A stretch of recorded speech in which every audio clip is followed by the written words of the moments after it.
Wow, another week's gone past. It's been so quick. A lot has happened. Lots of things to talk about. But before we get to it, gentlemen, what are we drinking today? It's not, are those orange socks? You're quite right. And is that a flower?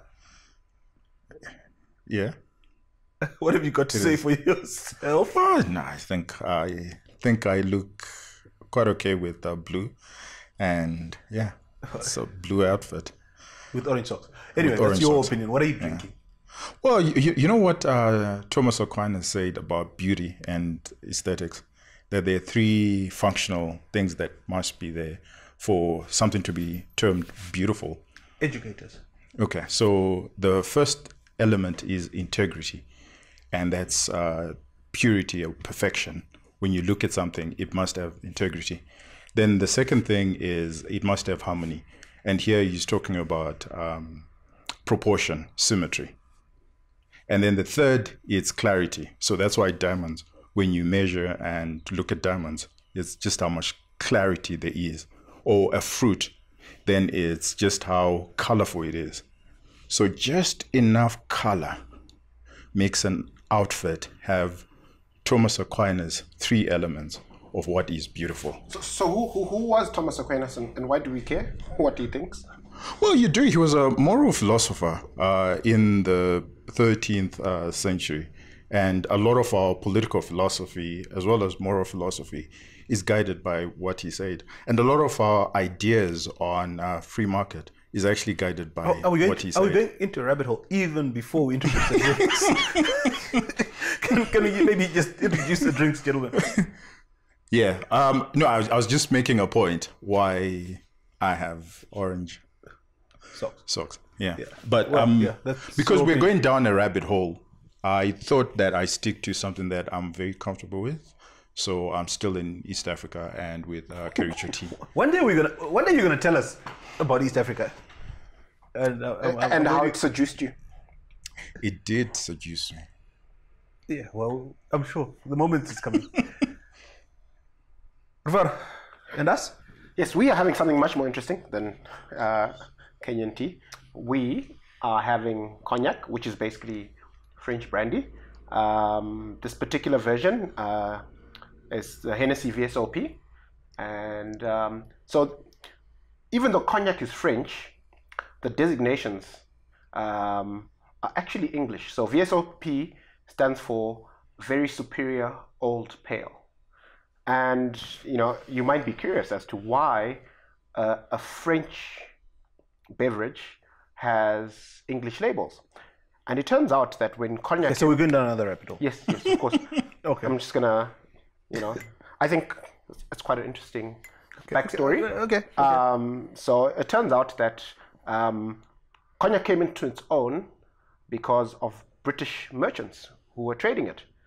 And therefore, their labels for the different grades of cognac actually became the standard. So even though today, years later, people from all over the world drink cognac, it still has English labels.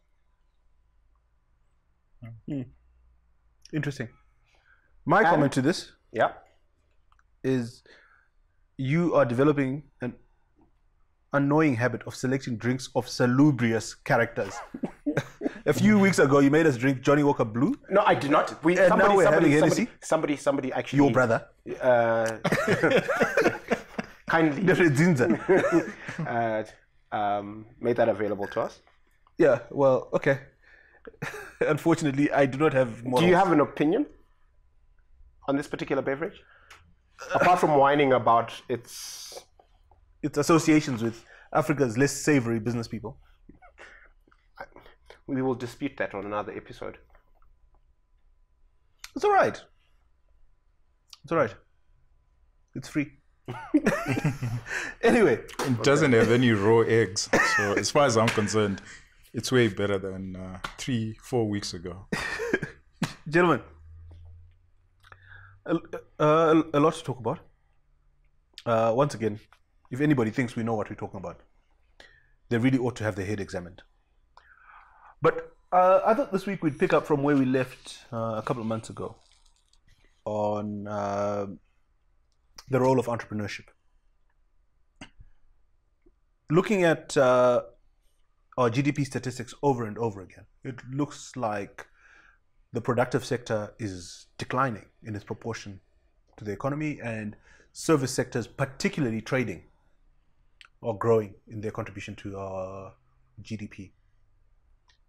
I'd like us to dwell into the whys and wherefores. But before we go there, is it a bad thing? I mean, I'm assuming it's a bad thing, but is it? Well, that's a statement of fact, right? You're just saying that our economy is service driven and is not production driven. That in itself is not a bad thing. It's a bad thing when you have unskilled labor. So more and more, whoever is unskilled is earning way less and will continue to earn less than perhaps they did in the 80s or 90s. So that's why somebody who's in agriculture is earning less than they did 20 years ago. So that's because there's a shift in our economy. So the value, in real terms, in other words, the quality of life has declined. Has declined. Even if the actual number of dollars they've received might have gone up. Absolutely, absolutely. So that's the worry that perhaps we would have in Zimbabwe, is that we have a lot of people who are unemployed, who are unskilled, whose only means of production has to be. But are they unskilled? We have the highest literacy rate in Africa. Sorry, Rufar.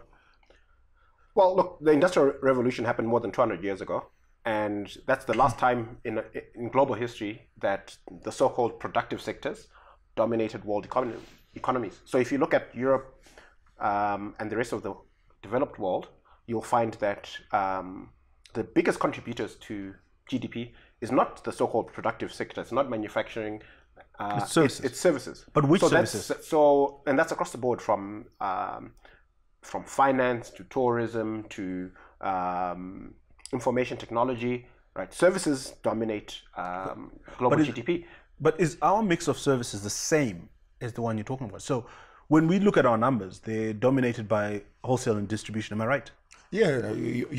So I like the path that you're actually leading him on, which is fantastic. What he's saying is, if you upskill, so if you're a service-driven economy and you have the necessary skills, then actually what you're earning as an individual is actually increasing.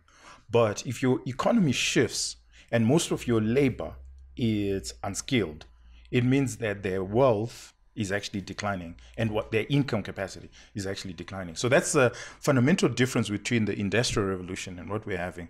Just remember, the so-called fourth industrial revolution, which is the information. But are we having a fourth industrial revolution in Zimbabwe? It's happening, whether we like it or not. No, in Zimbabwe. Are we going to a fourth industrial revolution? It is happening. Perhaps not to the extent that we want it to happen, but a useful anecdote is what happened in the UK during their industrial revolution. And I think you might find this very interesting, is that when they started introducing the cottage industries and they started introducing machinery, a lot of it was there were all sorts of accusation, and they would break down the machinery because they didn't have the skill set to run those machineries, and they were becoming redundant. So every industrial revolution has this shifts in the economy where you leave a lot more people behind because they just don't have the skill set. Because remember, industrial revolution or any sort of capital accumulation is predicated on more and more machines and less people. So in Zimbabwe, our biggest problem is that shift has happened. Also because of our entrepreneurs, we've got some really great entrepreneurs. So if you look at the value that EcoCash has brought to the market, it's created more value, but they need less and less people to run EcoCash. So the whole banking. I don't like anecdotes. Is this a good thing or okay? Thank you. And I like that he mentioned EcoCash, because that's a fantastic data point, right? EcoCash has more than 6 million accounts. It's bigger than all the other financial institutions in terms of account numbers put together, right? So to answer your initial question, which is are we witnessing the fourth industrial revolution here? You know, that data point corroborates that it's happening here, and it's going to continue to happen. Okay, but you need less people at EcoCash than you did in the whole financial system when you had brick and mortar. And in terms of livelihoods, the income levels of those jobs. So our GDP has moved from largely manufacturing, mining and agriculture to services. But the services are largely wholesale and distribution. A tiny portion, which is growing, is IT and telecoms. Mm-hmm. So there's a shift in the largest proportion of jobs from people working on farms and running machines in manufacturing to working in supermarkets and wholesales. Mm-hmm. Is this good? Well, I think you'll find in this particular market, agriculture is still the biggest employer, notwithstanding that distribution contributes more to GDP. So that shift in terms of the labor force moving to the sectors of the economy that contribute more to GDP hasn't actually happened in Zim, which is why you have what he was speaking to in terms of the quality of life of people not improving, because they're in a sector that employs a whole bunch of people but doesn't contribute a proportionate amount to GDP. There's a third element that is in the mix, which makes Zim a peculiar and interesting case, that we have got this shift, but it's driven by remittances, because suddenly you have people who are out of work but have enough buying power, and that buying power is coming from remittances. But why is nobody making something for them to buy? Why are we all just selling things to them? Because consumers, okay, so this is how it works out. It works out that consumers are looking for two things, or their buying patterns are determined by two things, which is quality and price. And unfortunately, in a country like Zimbabwe, it's determined by price. So if you have a country like South Africa, which has been industrializing, well, let's suppose a lot more industrialized than Zimbabwe is. Or not deindustrialized. Not deindustrialized. That's a clever way of looking at it, is that they have uptooled, they've got new machineries, and it turns out that they've got the economies of scale, so they can sell their products to us cheaper than we can produce our own products. But why can't we produce and sell to them? But here's the thing, globalization is real. And I'm actually a proponent of globalization. I actually don't think it's a bad thing. I think the world is a better place for it. So if you look at it, if you zoom out and look at it from a global perspective, China is considered to be the world's factory, right? They are able to produce product at a scale, quality, and price that is unrivaled, which is why they're the world's biggest exporter, and everything from iPhones to computers to textiles to clothing rather it might be designed elsewhere in the world, but it's manufactured or assembled in China. And we're better off because we can buy these products that were otherwise inaccessible to us, of a higher quality and cheaper. So but what's your point? Because China's got a population? No. So my point is, this consumer is better off. The mindset that everything that we consume here should be manufactured here. It's absurd. But that's not the point I'm making. But the point he's making is, at the end of the day, we must look at the consumer. Is the consumer better off with a product from China? And it turns out the consumer is better off. No, but you guys are making a false Hobson's choice, because the consumer can have a cheaper, better product locally, and the GDP benefits, and more jobs are created. Those are not exclusive. Yes. So why do we buy biscuits from Zambia? Yeah. Okay. So you're actually making. So why can't we make cheaper biscuits here? So here's the point. There's certain products that it will always make more sense to manufacture and consume locally. Like bread, for example, it doesn't make sense for us to be importing bread from China, right? Because the nature of the manufacturing of the product and the raw materials are such that it will always make more sense for it to be manufactured locally. But how about bread from Limpopo in South Africa, which is cheaper than bread here? And which is closer to Harare than Vic Falls is to Harare. Yeah, okay, so it might make more sense for Victoria Falls to import bread from Limpopo.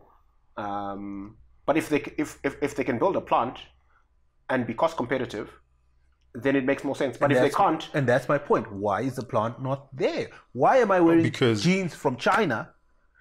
Why can't the jeans be made here and exported to China? Okay. So it's okay. Are you going to take that? Yeah, no, go ahead. So it's a function of economies of scale, right? So the Chinese have phenomenal scale. So because they have the scale, they will be able to manufacture the same quality item significantly cheaper than a factory in Zim. Especially if the factory in Zim is only catering to the Zim market, which, okay, let's assume everybody in this country is buying jeans. We've got a population of about 15 million, right? In China, they've got a domestic population of about 1.4 billion, and they're exporting to the rest of us. But we sell tobacco to them. Yeah. Maybe I can come in there. You're very peculiar and particular about your example. And you're betraying the Zimbabwean mindset, which is they love things that they can see, they can eat, they can touch. So the intangibles of what Zimbabwe is actually good at is somewhat forgotten by our policymakers and by the nation because it's an intangible, and yet it brings a whole lot. So it turns out that Zimbabwe is very good at exporting labor. So rather than us earning from clothes and food, what tends to happen from a comparative advantage is we're better off just exporting the labor. Export kids. Just export kids, and then people to have lots of them and export that's them. number one. Number two, it's also not true. But can we take a pause here and pay the rent, fill up our glasses, and we'll be back in a couple of minutes. But we'll pick it up from there.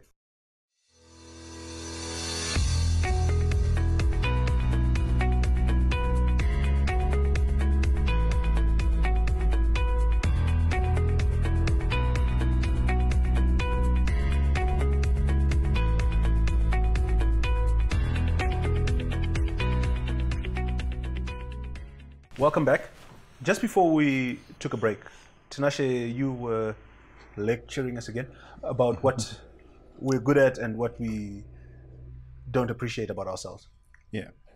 So number one, it's definitely exporting our skills. We have, depending on which study you're looking at, we've got about 4 to 5 million Zimbabweans that are abroad. And these people, judging by the remittances, that's a good return on equity, I would say. In terms of production, there are some very unique propositions that we offer to the rest of Africa that people may, I think, underplay quite greatly. One of which is our batteries. So if you look at Exide batteries that we manufacture locally, and we export to Do you have an Exide in your car? Yeah. Do you have an Exide in your solar system?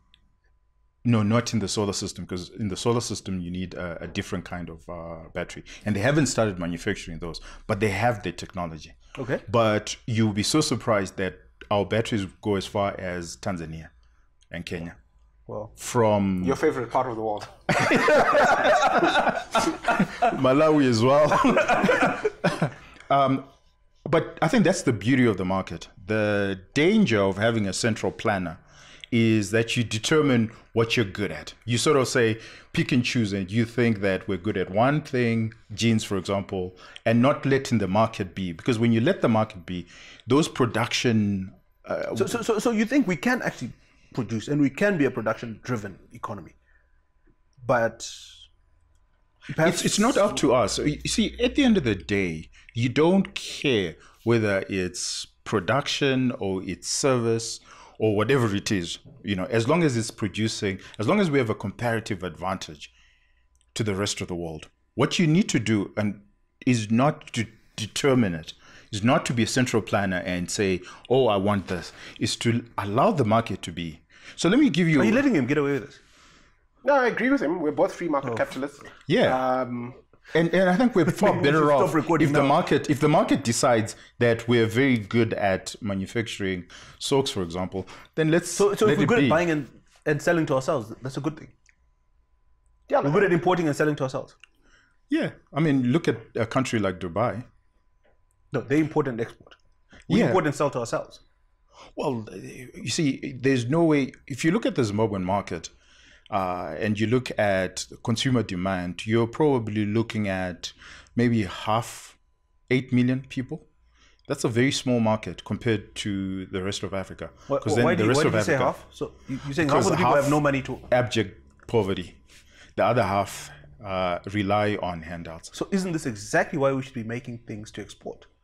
people. No. We should be exporting people. See, I'll take his point a step further. I think that yes, it's interesting to speculate and have an opinion about what we should and shouldn't be focusing on, but I think that ultimately the market is best qualified to figure it out. So if you create an environment in which different market players with different worldviews are allowed to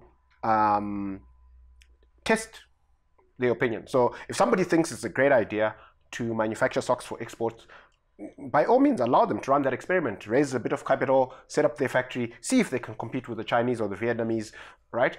And if they succeed, more power to them. But it's not for a central planner to pontificate and say, well, at a national level, this is where our competitive advantages lie. Therefore, capital should be channeled to those particular areas. The market should figure it out. So you're arguing for an entrepreneur-led economy? Absolutely. An entrepreneur has skin in the game, and ultimately, when they fail, it's a localized failure. It's not a national failure.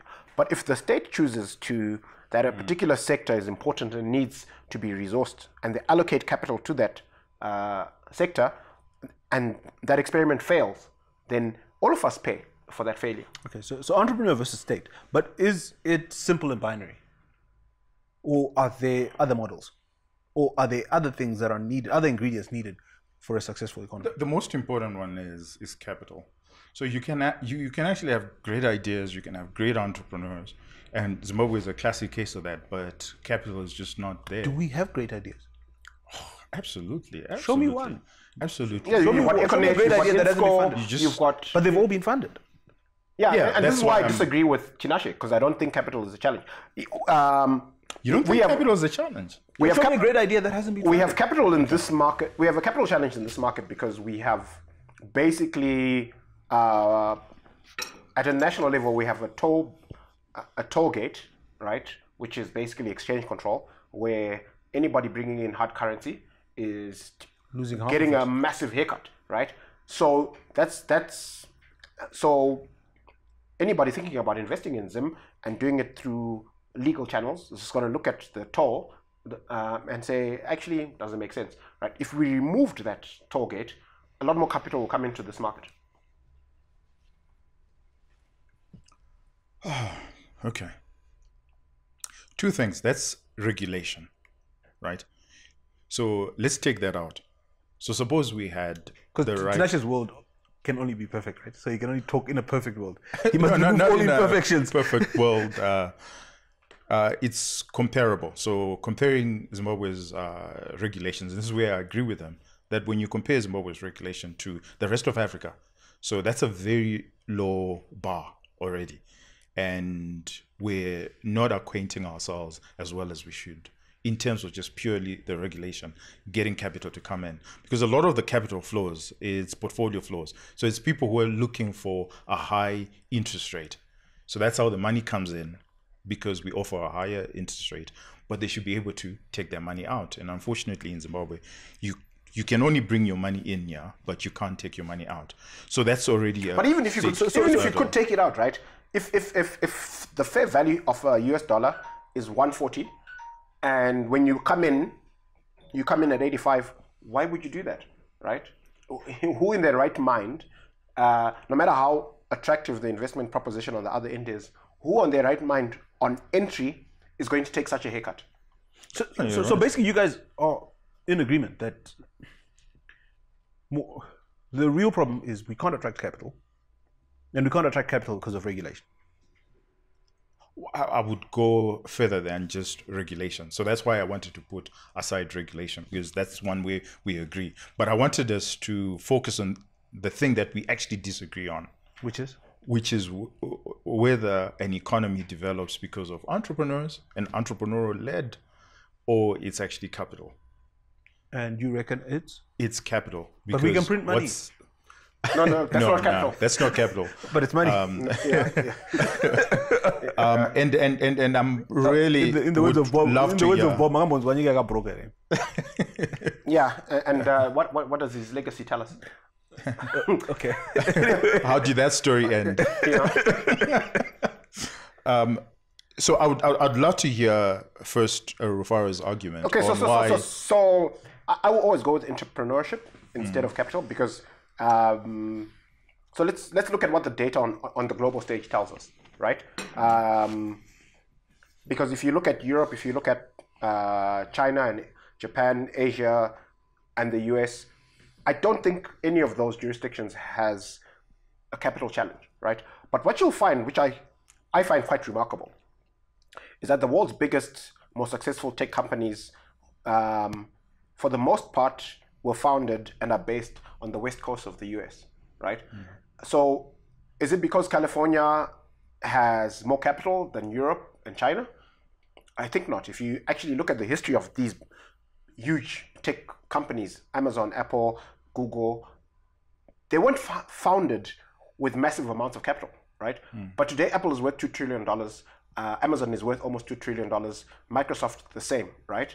So why didn't Europe or China produce the same or Japan produce companies of similar ilk, right? It's not, the differentiator is not capital, in my opinion. Okay. It's an environment that breeds a certain kind of entrepreneur. And if you look at the history of... So you're coming back to regulation.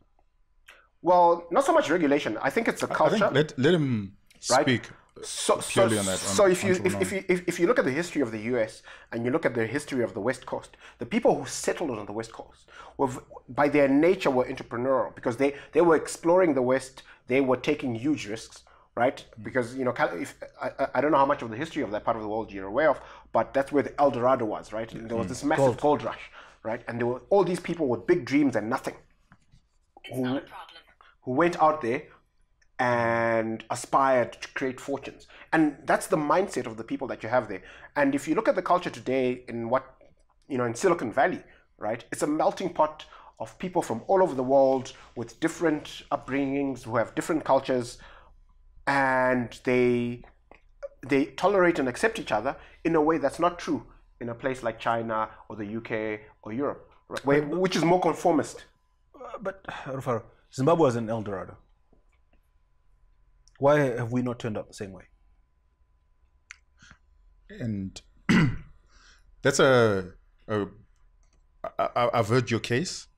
Unfortunately, it's a very weak case for entrepreneurs and for entrepreneurship. First of all, you compared Silicon Valley to the rest of Europe and to China.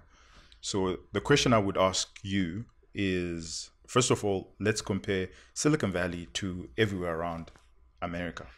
So it's not true that there are no ideas in every other state in America, right? True, absolutely. So what we need to do is to zero down within America and ask ourselves, why Silicon Valley in particular? And the anecdote and the historical anecdote that you used is a very good example of why Silicon Valley. Because people move from India, from China, from Europe, and they all go to Silicon Valley. They don't go to Chicago or anywhere else. They go to Silicon Valley. And part of it is you have what we term entrepreneurial capital, right?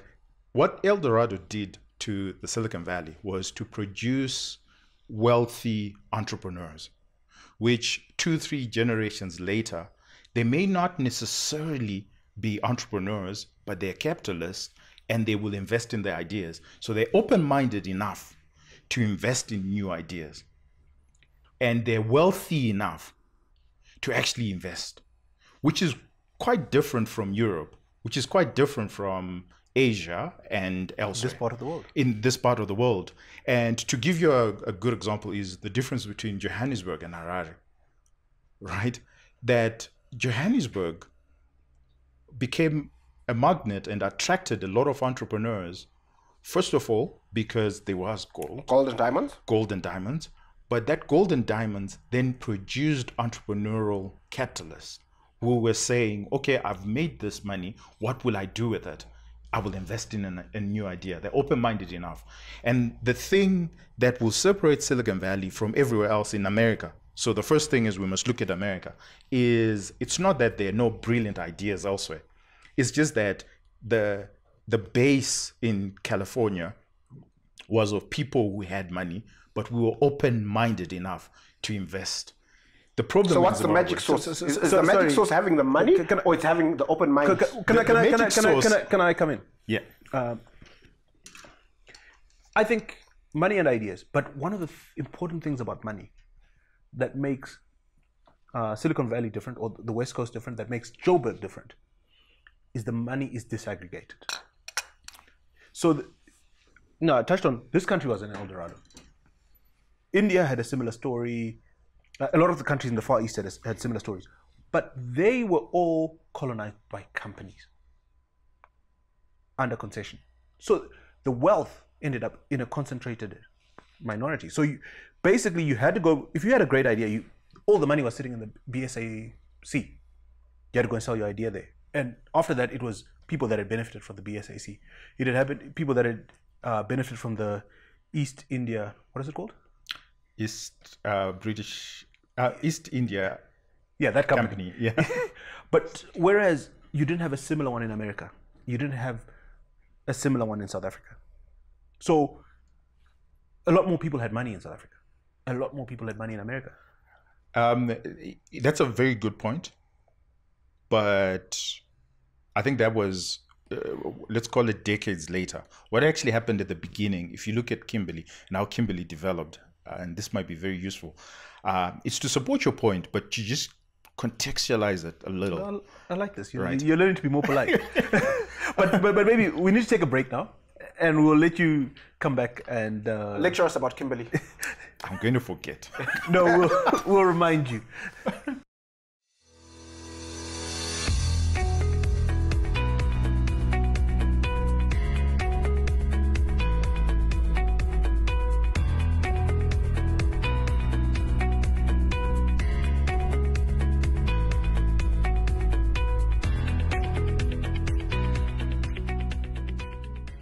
Okay, so before we went away,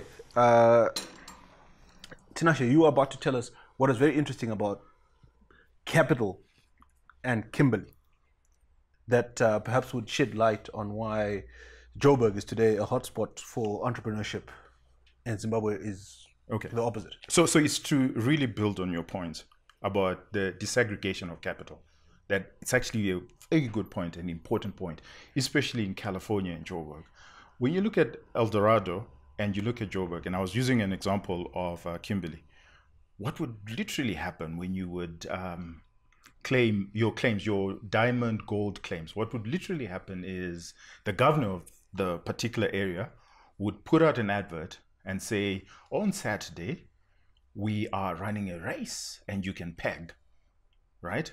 So anyone could come to that particular race, and they would shoot a gun in the air, get set, go, and people would run. So you will have thousands of people who would come in on that particular day, and they would run into the area where these claims were, and wherever they set, take the claim, they pegged the particular claim. So what it allowed, right from this get-go, if you look at California, if you look at Joburg, if you look at Kimberley, is it allowed a lot more people to enter the race. Right, and then beyond that, it was your ingenuity, and yes, and Cecil. Well, yeah, part of it is luck, but I think I would say a lot of it, to back his point, is entrepreneurial ingenuity and innovation. Where, for example, when Cecil arrived in Kimberley, the claims had already been pegged, right? But he comes in and introduces a new innovation, a new way of mining, and he consolidates. That's really what he does. But he has to pay people, eh? Yeah, no. He has to buy. He has to buy. But he wasn't a poor man at this point, so he had capacity. Well, he wasn't wealthy. No, he wasn't wealthy. He wasn't wealthy at all. In fact, his first venture in Kimberley was as an ice cream vendor. He sold ice cream because it was pretty hot. And his brother actually... Because he had given up on growing cotton. Yeah, in the Eastern Cape. In Natal. But the point is, you had lots of people. So just Johannesburg, if you look at Johannesburg, it was similarly the case that you had lots of people who entered. So the amount of people who had money, the capitalists, what we term the capitalists, There were a whole lot more, and they were also entrepreneurial, which is different from Zimbabwe. And I do take that point very well. And that's a very good point that you made there.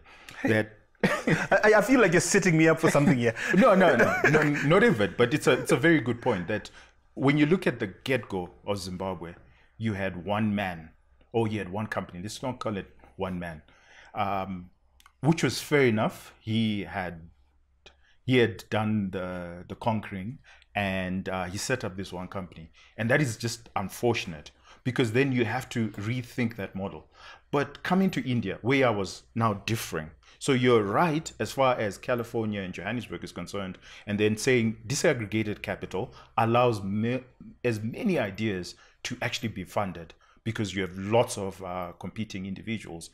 But India succeeded in turning around this one capital, the one company that's that had all the capital, and you had to go to one person. And if you look at what's happening now in India, you have lots and lots of so what did ideas. They do? So India, but India hasn't done so well in comparison to China, and yet they we'll get there. But I think let's be very systematic. Are you moderating the show today? Okay. So India, curiously, had a similar sort of history as Zimbabwe, as far as failing, a state that actually fails. When you look at when they became independent, and in the 70s they had a crisis, and then in 1991, 1992, where they had gone through... They killed a few prime ministers. Yeah, and ran with communism and socialism, and so that it doesn't work. Yes, they ran a very dumb experiment. Yes, they did. And they were unfortunately put, well, not unfortunately, but on an economic structural adjustment program, just like Zimbabwe. But they went through it. So they took the pain. And after they'd taken the pain, one thing that they did was to liberalize the economy. And if you look I should have known this is where it was going. But they haven't really liberalized. But anyway, carry on. Well, no, they have. They've come a long way. They've come... Do you know 15 years ago, you couldn't open a supermarket. A foreigner couldn't open a supermarket in India. Yeah, that's protectionism. How is that liberalism? No, it's changing. No, it's changing. It has fundamentally changed. If you look at India in the 80s, and if you look at it now, if you look at what's happening with Noida, look at what's happening in Bangalore, all this, and it's the disaggregation of capital. You now have so many people. But they had to go through an era of corruption and oligarchs to get there. Well, like I said, 1991. So maybe we're not on a bad path. 1991. Zimbabwe is on a bad path. I'll tell you why. Because we haven't... Should not have said that. We haven't moved away from the structure of capital right from 1890. The structure of capital, if we were to compare it with California, Johannesburg, and elsewhere, is that the capital, even when you look at the capital markets in Zimbabwe, it's very monolithic. And that is dangerous. Although the future of Zimbabwe, why I personally believe in Zimbabwe, and I think that the future of Zimbabwe is bright, is that the disaggregation is going to happen with the diasporians. So you're getting a lot more diasporians who, unfortunately, right now, they're not as wealthy as they should be. But if you project 10, 20 years later, you're going to find, because remember, you don't need millions to be wealthy. You probably need 10 to 20 of them who are extremely wealthy, who can now start funding ideas in Zimbabwe. And then that's when you will see the flourishing of the Zimbabwean economy. And where I think we underestimate that potential, sorry to interject, but I think one aspect of the diaspora community that we ignore are white Zimbabweans in corporate South Africa. I think that number is much bigger than people think, and I think the capital controlled by that group of people is much higher than people estimate. You're probably right. Yeah, but they're rational actors. They're only going to invest in Zim if the return makes sense. They're not emotional actors. But the moment will come. The moment will come. What we're saying is we know certainly it's not now. Are you guys speaking to your wishes or to something that we can objectively forecast? I think if you look at history, the nature of time is that time and chance occur to every man. Place. Are you guys familiar with this country in Asia called North Korea? But North Korea. But that's North Korea is an aberration. Its chance will come. Do either of you think that in the next 5, 10, 15, 20 years, that place is going to open up and become liberal and capitalist. Do you think your grandchild is going to grow up knowing the same North Korea you've grown up knowing? It's conceivable. Yeah, it is conceivable. It could be 100 years, it could be 200 years. We could all be dead, but I think its moment will come. Similarly with Zimbabwe. Yeah, that's cause for a lot of optimism. Yeah, that's an exciting feature. I'm not a Keynesian, right? Because for a Keynesian, in the long term, we're all dead. But that's actually a statement of fact. But in the long term, we are literally all dead. But I mean, let's talk about probable outcomes, eh? I mean, sorry.